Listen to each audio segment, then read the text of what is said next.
Sinistros por atropelamento. Olá, neste vídeo, o primeiro de uma série de 4 ou 5, vou abordar o tema de sinistro por atropelamento em via pública e o farei do ponto de vista da análise pericial. É um tema delicado, complexo e que exige estudo minucioso por parte do perito que analisa o caso a fim de determinar causas e responsabilidades, principalmente quando da ocorrência de óbito da vítima. Antes, porém, quero fazer um esclarecimento quanto ao uso da palavra sinistro e não acidente por atropelamento ou acidente de trânsito. A norma NBR 10697 da ABNT define um sinistro de trânsito como qualquer ocorrência que provoque danos materiais ou corporais. A norma foi revisada em 2020 e substituiu o termo acidente de trânsito por sinistros de trânsito. O termo sinistro foi adotado pela ABNT para enfatizar a responsabilidade e a necessidade de prevenção nos eventos de trânsito. A expressão sinistros reconhece que esses eventos podem, em grande parte, ser evitados. É diferente, portanto, do entendimento de acidentes e mesmo incidentes, como o caso de um raio, um galho de árvore ou uma grande pedra atingir um veículo em função de um fenômeno natural de tempestade ou desmoronamento e toda a sequência de eventos que se seguem. Assim, nesta série, com base na experiência, bem como estudos de casos analisados, pretendo discutir tópicos relativos ao atropelamento de pessoas e apontar alguns detalhes que são de grande importância para o perito na elaboração do seu laudo ou parecer técnico, tais como o ponto de impacto, o sítio de atropelamento, velocidade de impacto e de projeção da vítima, a mecânica do atropelamento, fatores humanos que levam ao atropelamento, a questão da biomecânica corporal e causas. O atropelamento é um dos sinistros de trânsito mais graves e com alta taxa de letalidade aqui no Brasil. Dados do DENIT, o Departamento Nacional de Infraestrutura de Transporte, indicam que entre os anos de 2023 e 2024 ocorreu em média 33.743 óbitos por sinistros do trânsito em geral, sendo que 36% deles foi por atropelamento, portanto, algo em torno de 12.147 óbitos. E se listarmos em uma tabela dos 27 estados do Brasil, aqueles com 2 ou mais óbitos ao dia, teremos os seguintes 8 estados. Observe a tabela. Note que o maior número de óbitos se concentra no estado de São Paulo, com uma média de 7 óbitos dia devido a atropelamentos, um número bastante expressivo em relação aos demais 7 outros estados. A maioria dos atropelamentos acontece em áreas urbanas e a velocidades superiores a 60 km por hora. Mas quais os fatores contribuem para esta alta taxa de atropelamentos em áreas urbanas? E como a velocidade do veículo impacta a gravidade do sinistro de atropelamento? Bem, estudos apontam que a letalidade em atropelamentos, e lembrando que o ponto de vista aqui é da análise pericial, portanto, técnica, está relacionada à forma dos para-choques, à borda de ataque e à altura da frente do veículo. Os estudos mostram também que a conduta do pedestre na iminência do acidente geralmente é involuntária, com 3 fases distintas e já muito bem conhecidas neste tipo de investigação, e que são a fase da percepção do risco, a do tempo de reação e as manobras evasivas, fases que abordarei mais adiante. Para efeitos gerais de entendimento, diferente de uma análise de colisão entre 2 veículos, a velocidade e a massa do pedestre é considerada nula. É desprezível em relação à do veículo no momento do impacto. E os estudos também demonstram que a energia cinética do veículo é parcialmente absorvida pelo corpo do pedestre, cerca de 25%, o que causa o dano e, comumente, o arremesso do corpo da vítima. Testes indicam que a distância de arremesso de um pedestre varia com a velocidade do veículo.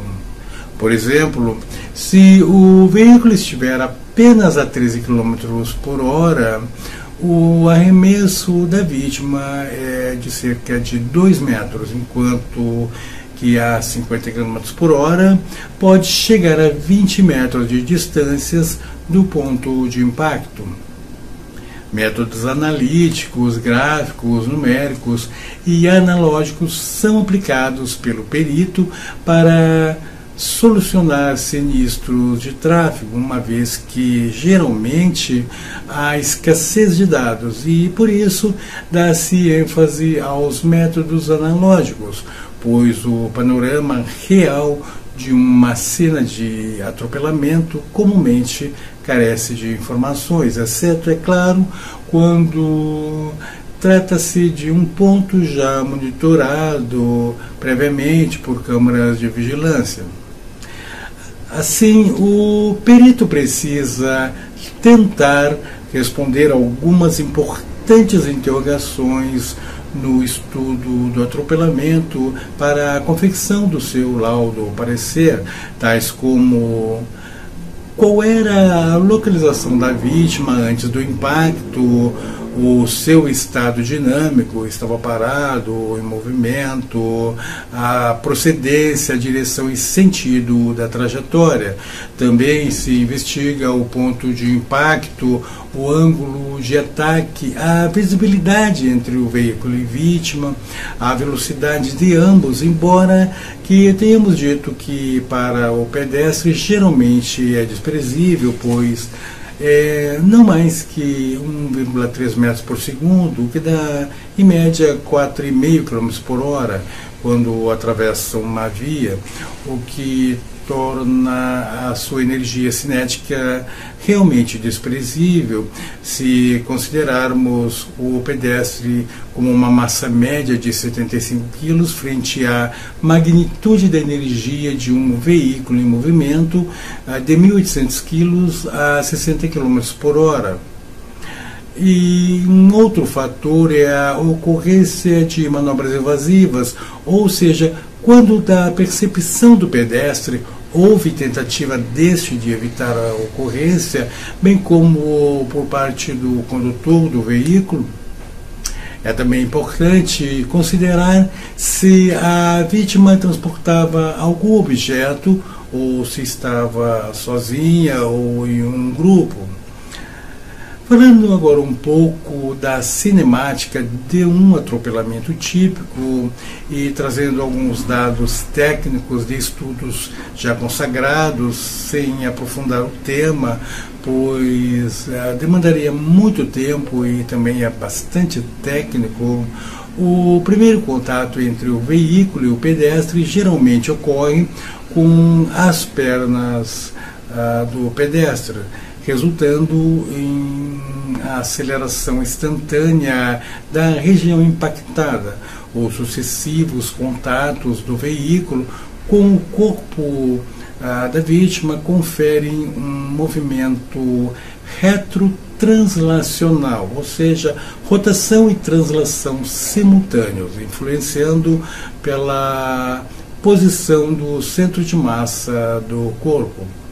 Como mostra a ilustração, a interação veículo-pedestre frequentemente em ângulo reto permite estimar com razoável precisão o sítio do atropelamento, o possível ponto de impacto na via, principalmente na inexistência de marcas de frenagem, utilizando a cinemática reversa, a partir do ponto de mobilização da vítima e a velocidade estimada do veículo, que poderá inclusive se valer de métodos de aproximações sucessivas, como o conhecido método de Monte Carlo, ou mesmo valores de estudos científicos já realizados por fabricantes de veículos e publicados em artigos, utilizando dummies, ou seja, bonecos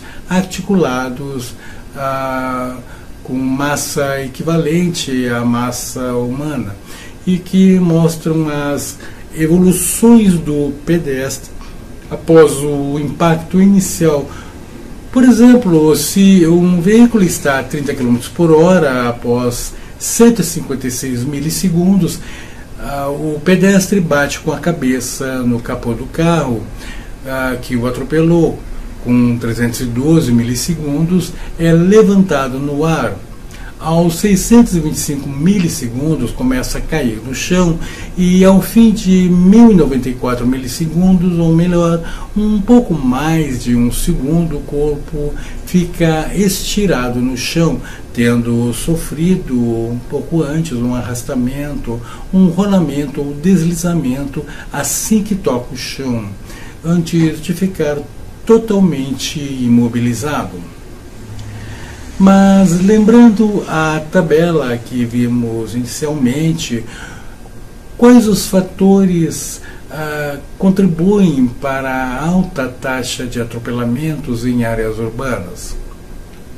E vamos ver que são vários estes fatores, entre eles a alta densidade populacional.